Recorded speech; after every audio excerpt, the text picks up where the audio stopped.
Class, bilisan nyo na dyan. Malapit na assembly meeting natin. Oh, Marco, good luck pala mamaya. Ready na ba yung speech mo? Oo naman po, ma'am. Ready na yung speech ko para mamaya.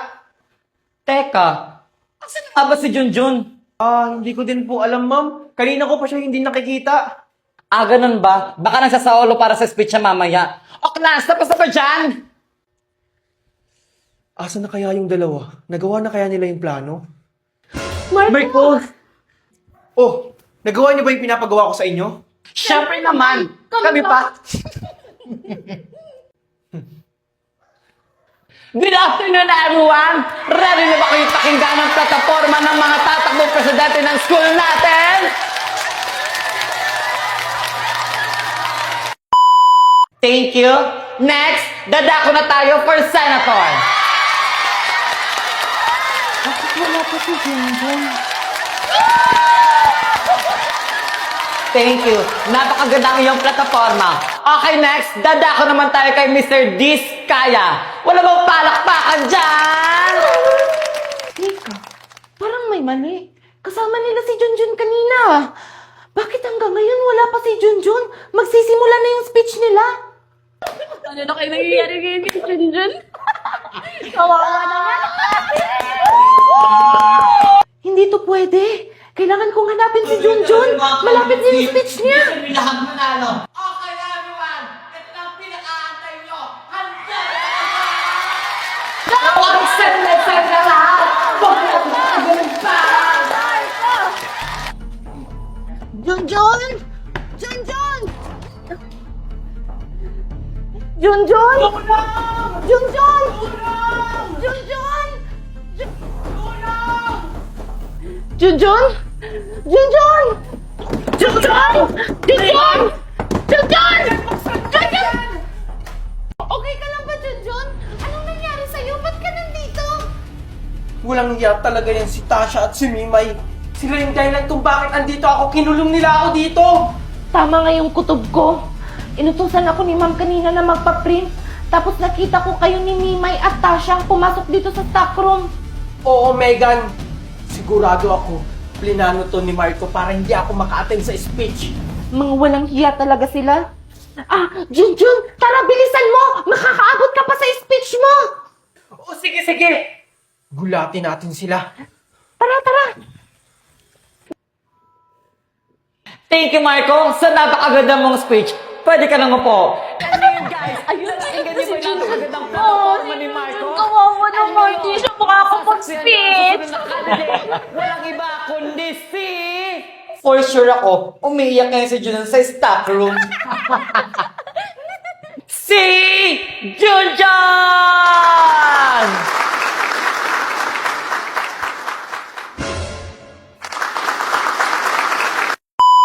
Wow! Hindi rin talaga magpapatalo din si Junjun. Napakaganda ang kanyang plataforma. Dahil dyan, guys, palakpakan naman kayo dyan! Paano nangyari yun? Tasha, paano nangyari nakalabas si Junjun sa stock room? Hindi ko din alam, Mimay. So bago tayo magtapos sa ating assembly meeting, batiin mo natin sila ng good luck and congratulations sa lahat ng candidates. Marco! Si Junjun nasa ibang bansa na pala? Ano? Ikakakita ko lang sa kanya kahapon. Tingnan mo yung story niya, oh! Nasa snow siya! Wow! Baka edit lang niya yan. Hindi! Totoo yan! Marami siyang story na ganyan! Tsaka hindi ko na siya nakikita ngayon! Kakasabi ko lang sa'yo, di ba? Na nakita ko siya kahapon. Baka namalikmata ka lang, nasa ibang bansa talaga siya! Nasa kanila Nasa nga ibang eh. bansa! Nasa kanila. Nasa ibang bansa! Megan, bakit kayo nag-aaway? Junjun? Ikaw ba yan? Punto ka ba? Di ba nasa ibang bansa ka? Ano ka ba? Junjun yan. Ayaw mo kasing maniwala. sinasabi niyo? Maniwala. Multo yan! Nakita ko sa story niya nasa ibang bansa siya! Anong sinasabi mo, Megan? Ako to, si Junjun, Megan! Deserve! Para magising ka. Nananaginip ka lang yata. Eh kasi, yung mga story mo may snow! Di ba sa ibang bansa yun? Ay, nako. Edit ko lang yan sa CC app. CC app? Oo. Hindi ka na mahirapan mag-edit kasi si CC app na ang bahala. Open your CC app at mamili ka lang kung anong gusto mong ipagawa kay CC app. Homework, edit image, translate at marami pang iba. At ito guys, mag-edit ako ng picture natin na kunwari nasa beach tayo. O diba, ilang segundo lang lalabas na yung result. Boom! O diba, parang makatotohanan. At kung may mga research naman kayo dyan, si CC app din ang makakatulong sa inyo. Wow! Ang galing naman yan! Hindi na ako mahihirapan sa schoolworks ko at mag-edit. Yan! Perfect! May pa-prank na ako sa mga classmates ko! Oh, alam mo na yung gagawin dyan, Megan. Ako na bahala dito kay Marco. Babay, Marco. Dito ka muna sa stock room nang maranasan mo yung ginawa mo sa akin. Ikaw mo ka! Masaya ka! Sinasabi ko nung baba, may plano ka! Yan ang napapagay sa'yo. Oh, Megan! Parang kinakawawa mo naman si Tasha. Lumalaban eh! Sa'yo, Megan. Sa'yo, tali mo na yan. Kawawa ka naman, Tasha. Ngayon, ipaparanas ko sa'yo ang mga pinaggagawa mo dati sa akin.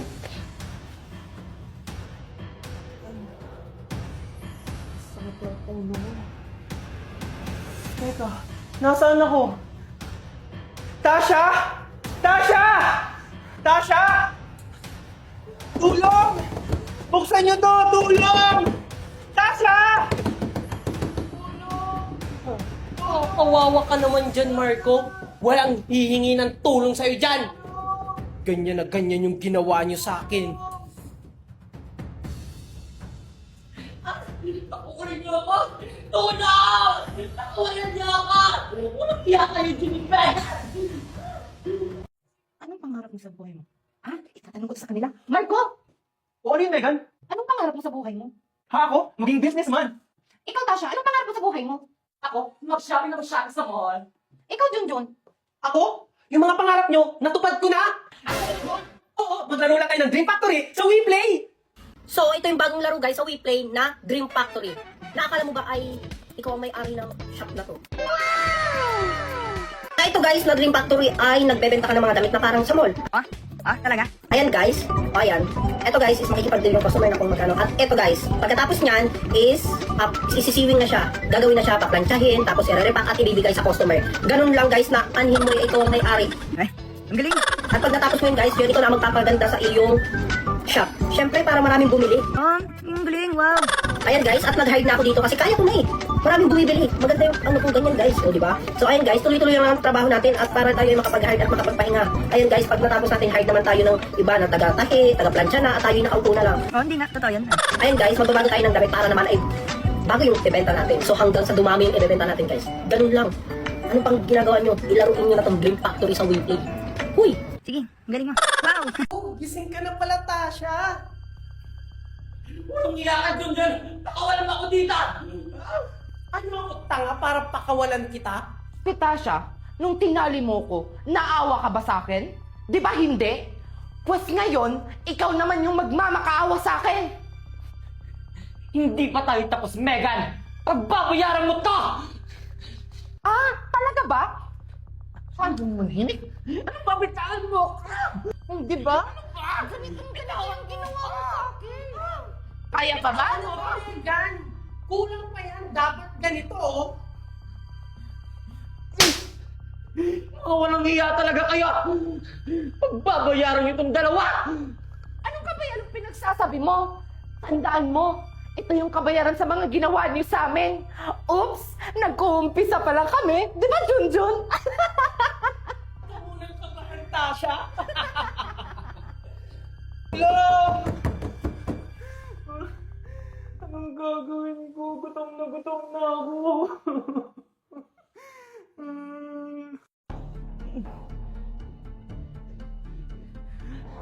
Tulong! Tulong! Tulungan niyo ako!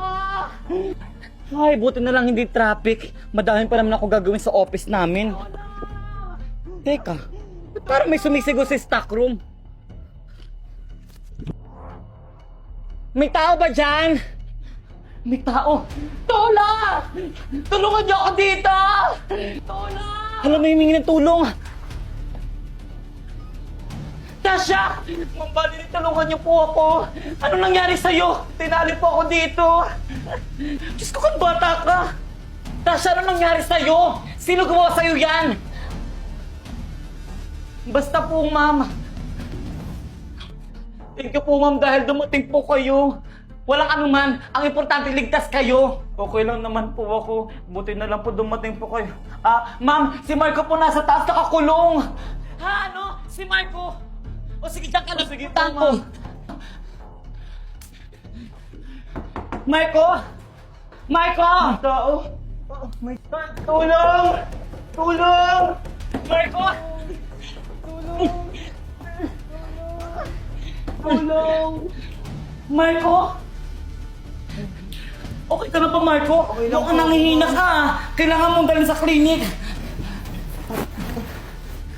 Ko lang po ba? Ay, sorry po. Dahan-dahan lang po. Sino gumawa sa inyo yan? Para ma-report natin sa pulis.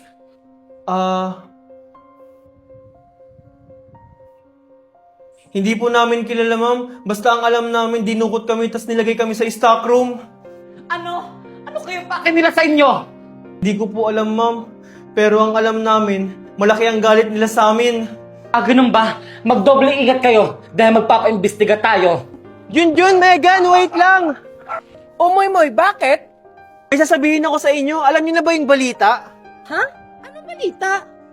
Ano ba naman yan? Yung about kay Tasha at kay Marco.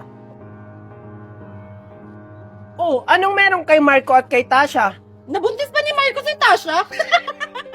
Joke lang.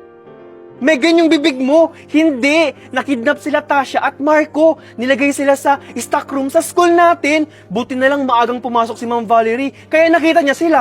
Ano? Grabe naman yung nangyari kay Marco at Tasha. La, kawawa naman sila. Ano nang kalagayan nila ngayon? Ayun, nasa clinic sila, ginagamot. Tsaka narinig ko kanina na isang buwan silang hindi papasok. Ganun ba? Mabuti na yun para ligtas din sila. Oo nga eh. Oh, dyan lang kayo ha. Magpahinga lang kayo saglit at susunduin kayo ng mga guardian nyo. Thank you po, ma'am. Thank you po, ma'am. Okay, iwan ko muna kayo dyan. Ano nang plano natin, Tasha?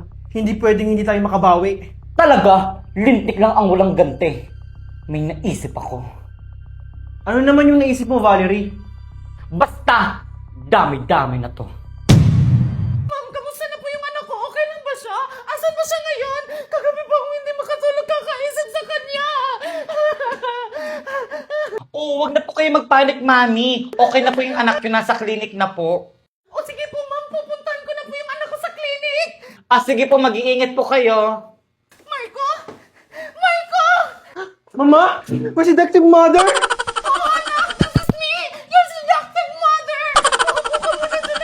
Anak ko, okay Buti pa siya dito mami niya. Pero ayoko na mag-ganyan, mami. walang masamang nangyari sa'yo. Pagbabayanan nila ang ginawa nila sa anak ko! Tara na anak, umuwi na tayo. Teka lang, Tasha, okay ka lang ba dito? Okay na po ako, tita. Parating na rin po yung guardian ko. Mabuti naman kung ganun. Pero huwag kang mag-alala dahil hindi ko papalampasin kung sino man ang may gawa sa inyo nito. O siya, mauna na kami.